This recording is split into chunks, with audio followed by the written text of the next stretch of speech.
Today, I'll show you how to turn off MyPay on Chime. If you're looking to unenroll from this feature, you've come to the right place. Let's get started. First, you'll need to open the Chime app on your mobile device. Once you've got the app open, the next step is to contact member services. You can do this through the in-app chat feature. It's designed to make your life easier and provide quick access to Chime's support team.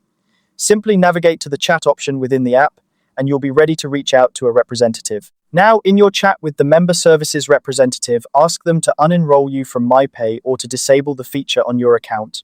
It's important to note that, according to many users, there isn't a simple toggle switch to turn off MyPay on your own.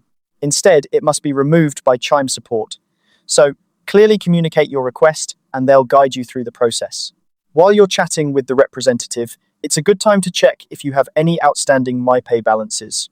If you do, be aware that, according to Chime's repayment terms, any outstanding balances may need to be repaid either before or after you've been unenrolled from MyPay.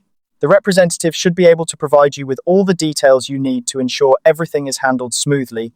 And there you have it. Once the support team processes your request, MyPay will be removed from your account. It's as simple as that. Just remember to keep an eye on any communications from Chime to confirm that your request has been fulfilled and that your account is updated accordingly. Thank you for watching this tutorial on how to turn off MyPay on Chime.